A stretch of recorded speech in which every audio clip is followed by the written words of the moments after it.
Hey guys, this is Mel, and I'm back to talk about The Flash, episode 508, titled What It's Past is Prologue, which premiered Tuesday, December 4, 2018 on the CW. Special thing about this episode, it is the 100th episode.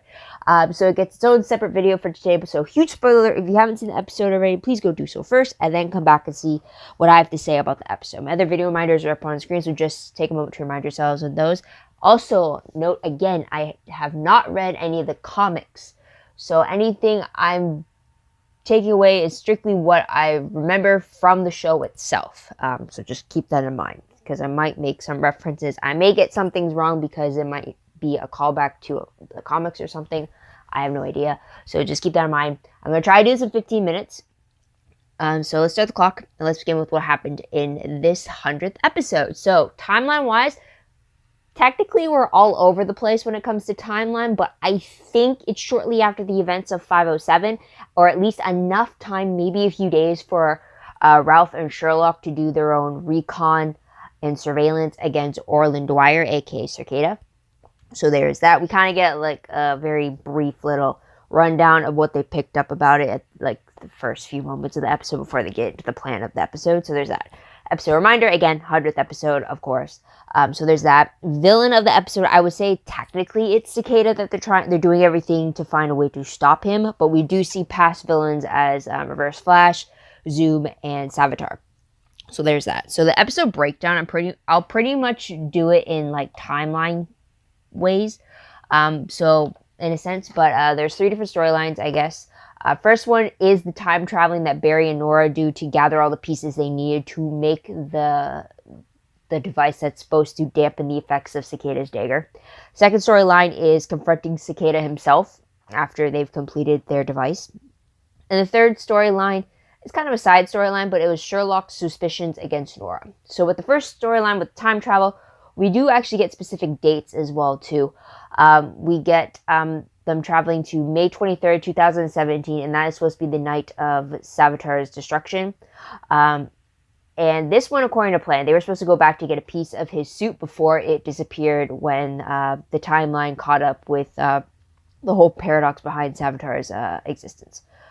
So they got that piece without a hitch. They maybe ran into a time wraith or two. So there is that. The second spot they go into is April 19, 2016.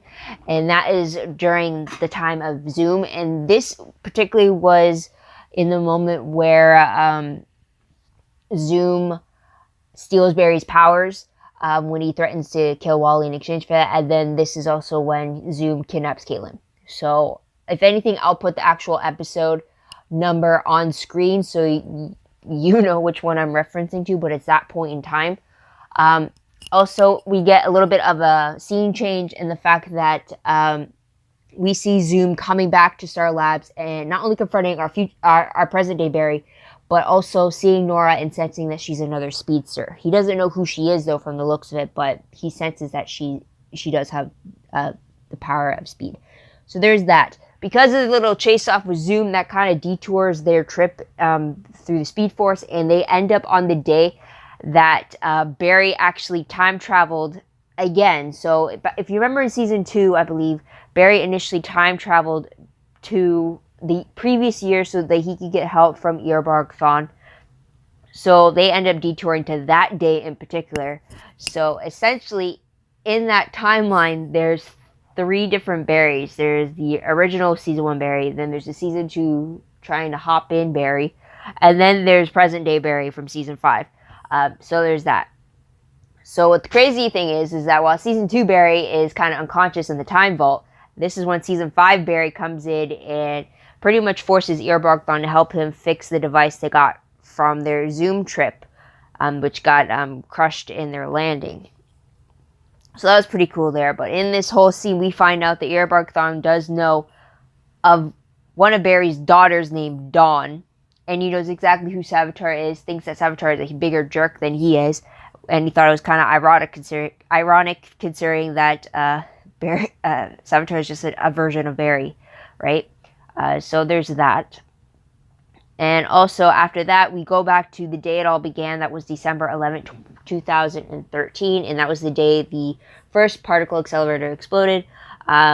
with this, we see all that happening, but as new parts, we do see Barry asking Gideon to, I believe, siphon the dark matter from that explosion into the device that they've gathered all the pieces for. Also, during that siphoning moment, this is where Nora learns just why Barry hates the Reverse Flash so much, and because she never knew that the Reverse Flash is who killed Barry's mother, her grandmother. So there's that. So moving on to the second storyline, that was a lot longer than I intended it for. But confronting Cicada, they use the dagger dampener, and it works at first, but then Cicada's connection to the dagger is a lot stronger than they anticipated, so he was able to call the dagger back. And then moments before he's actually ready to kill Barry with it, Killer Frost emerges and kind of blasts Cicada away, proving that his powers don't really work on her, which makes sense because her powers are not from dark matter, which is what he steals with the dagger. So there's that. And then with Sherlock's suspicion storyline, we do see him finding Nora's Speed Force language journal, and he goes to Cisco about it, and Cisco reveals that he did try translating it before. So Sherlock uses that program to translate a message from the journal, and apparently it read the timeline is malleable.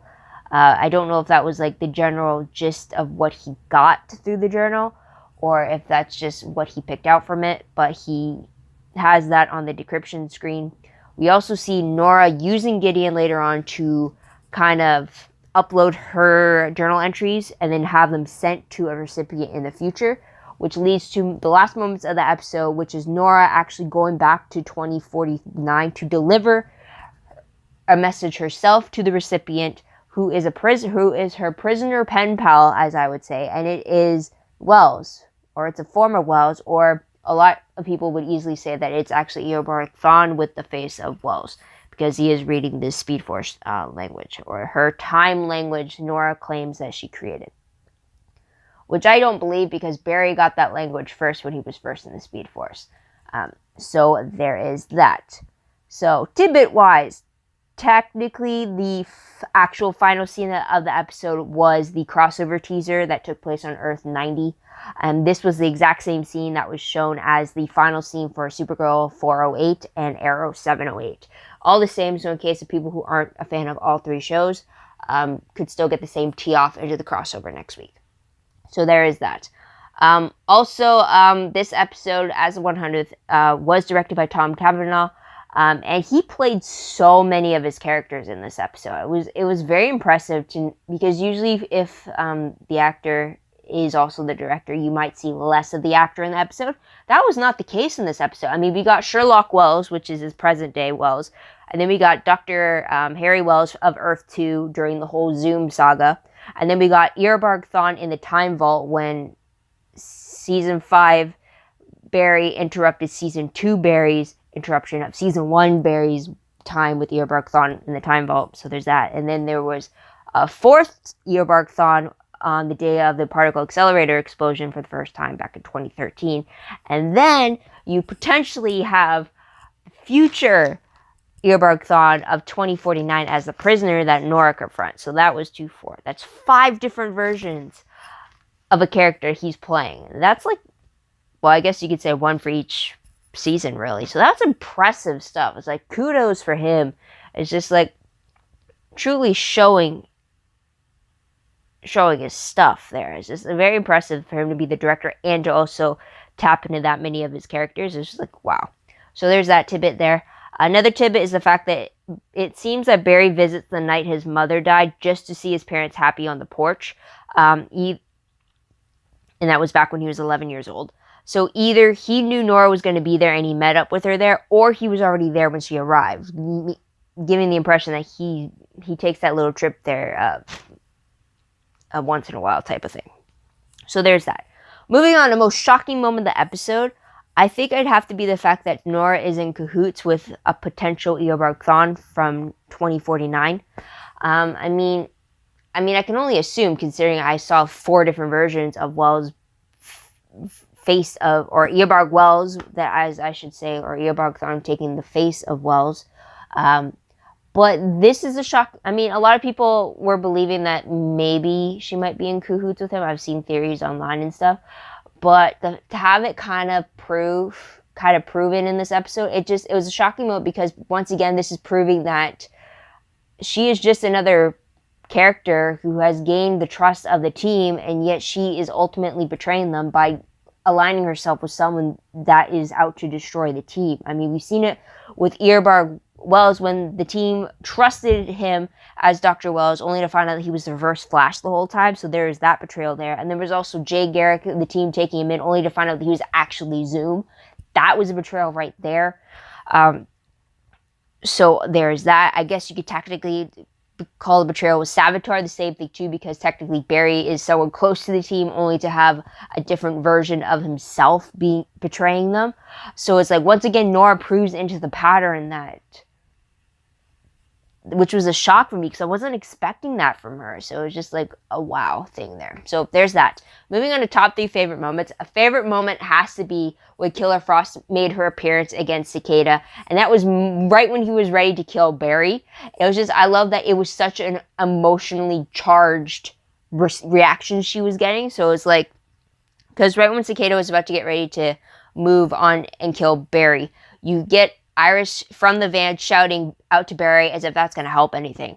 But then you have Caitlin shouting out a no, like a reactionary no, and it merges into Killer Frost emerging and attacking Cicada to get him away from Barry. So like, that was a true impulsive reaction for her to save her friend. And I truly love that, because again, Killer Frost fully emerges with her powers in a moment such as this, which we saw in 506 as well, when we saw her again after her absence. So I just thought that was truly amazing. I would love it if it actually did turn out that Killer Frost was the secret weapon against Cicada, which would make sense because her powers are not from dark matter, which is where his advantage comes from, because he negates all the dark matter around him, right? So I would love if Killer Frost could take the lead in stopping Cicada. That'd be so cool. So there's that.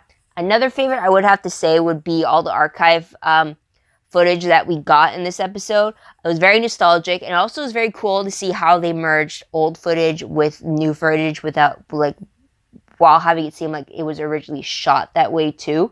It was very crazy to see that, for sure. But I definitely appreciate that. I like the trip down memory lanes and stuff like that, even though I do have an issue with it, which I'll get into in a moment. But I really appreciate the whole nostalgia thing going on here. So there's that. Another favorite I like was the fact when Barry time traveled this time, he was trying his very best to minimize his own interactions with the past. And trying to keep the timeline intact. He was trying to stay in the shadows. He was trying to keep from being discovered. And I really appreciate that. He's trying to really... and if he did have to encounter people, then it was only maybe one person he was going to talk with, but he wasn't revealing who they were or who he was to them, like he did with Dr. Harry Wells during the whole Zoom thing. It was only when he had to deal with the whole time vault scene with Eobard, that's when it kind of went askew. But I really like that Barry really tried to minimize what he could potentially change in the past by trying to stick to the shadow. So I do appreciate that. Now moving on to my top 3 peeved. This is kind of one big massive peeve, because like, it's just, I've been kind of pushing it off and stuff, hoping like something would change or something would give, but it's just building up to the point like, no, I can't handle this anymore. And the biggest peeve is the fact that I'm really get annoyed with Nora's time travel story, because she's screwing up the timeline and no one is doing anything about it. Because at least with Barry, when he time traveled in the past, he minimized his interactions and his involvement. With Nora, she's not doing that. She's still interacting as if she's part of that timeline. She's changing things. I mean, she doesn't realize it, but that one extra coffee she goes and buys at Jitters could cause a ripple effect. If she's talking and says hi to somebody in the present day who probably wasn't meant to have been in contact with anybody that day, especially her, it could have changed the smallest of things that could have led to bigger things. So it just really frustrates me that they don't take Nora's time in the past.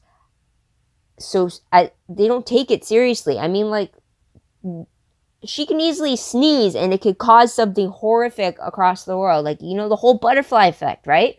So it's like, It's like that. Plus, also with today's episode, when Nora suggesting like a way for them to create the dagger dampener, and now she was suggesting like you've come across all these ingredients in the past, you just have to go grab them. It's like, well, hello, if she's the one bringing, didn't she just create her own causal loop thing? And the fact that she suggested it, then who was there to originally suggest it? I mean, like, she can't be a part of what's happening in the present day. She can only be a bystander. She can't intervene.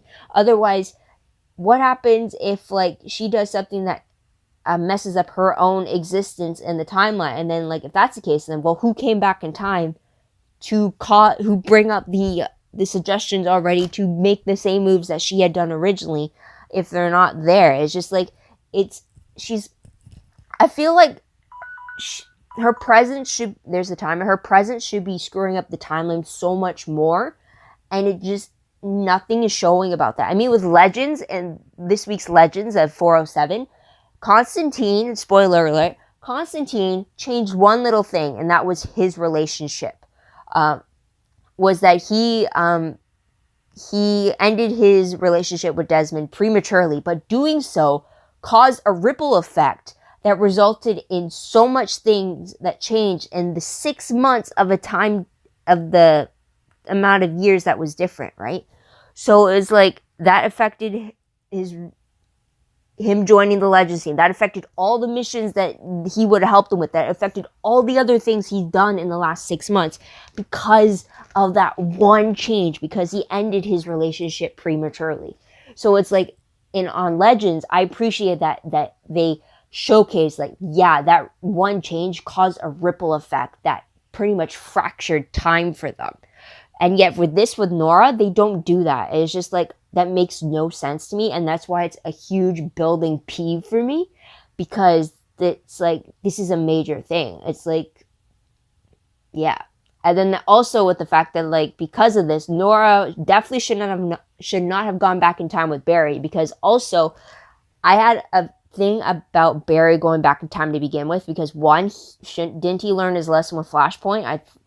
Why? I mean, like, I appreciate, like I said in the favorites, that he tried to keep his interactions to a minimum, if to non-existent when he was in the past.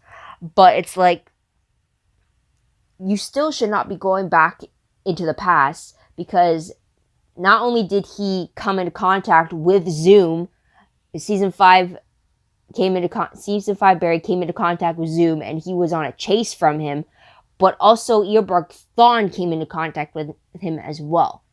I mean, like, they have that knowledge of a future Barry existing. So it's like, that could have affected how Eobard Thawne continued on with his timeline. That could have affected how Zoom continued on with his timeline. And that could have affected how Barry had defeated them originally. I mean, like, and also you're bringing Nora with them? No, that's either further confirmation of the fact that not only did Barry survive, but he survived long enough to have a daughter.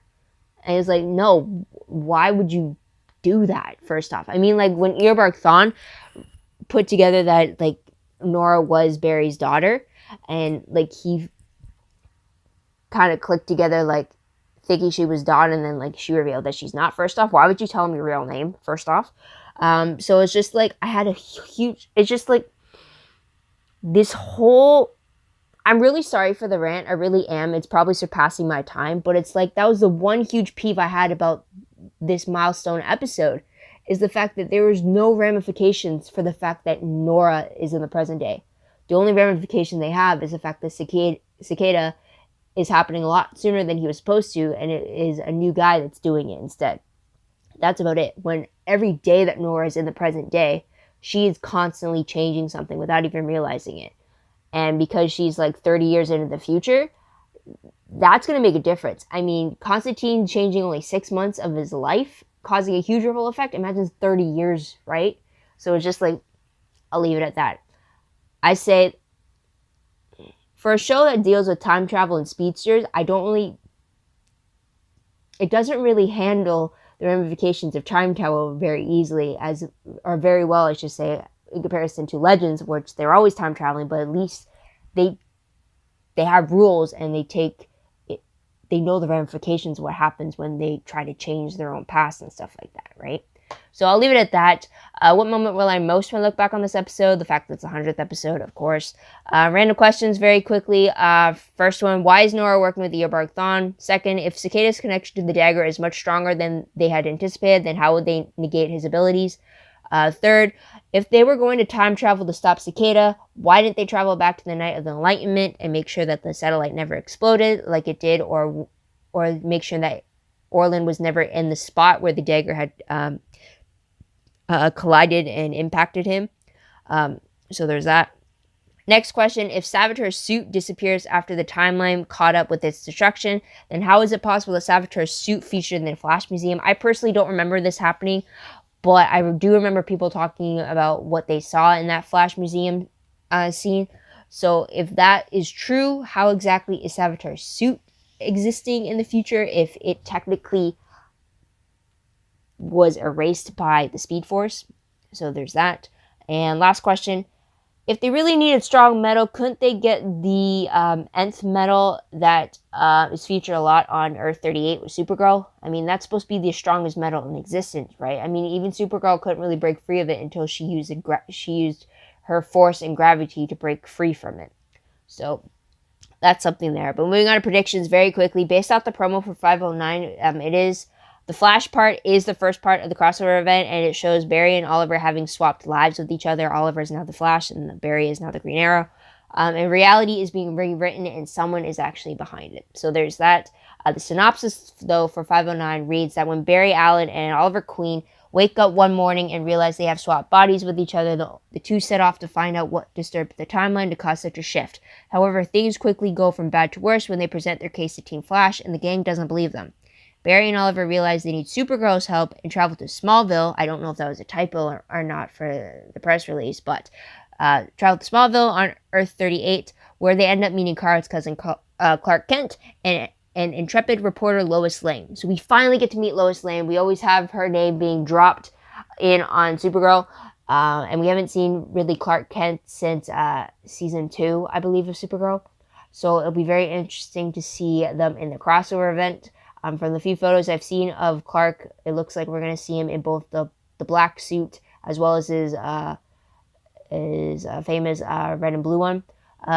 So I'm excited to see the crossover event. I can't wait to see how this is all going to be. But apparently it's not going to have any connection to the major storylines of the 3 shows itself. So technically this episode kind of acts as the mid-season finale for the events of The Flash. And then you think of the crossover event kind of like your Christmas special. In a way. I don't know. But I definitely can't wait to see that. What'd you guys think of this episode? What'd you guys like about it? What do you think is going to happen next? Let me know in the comments down below.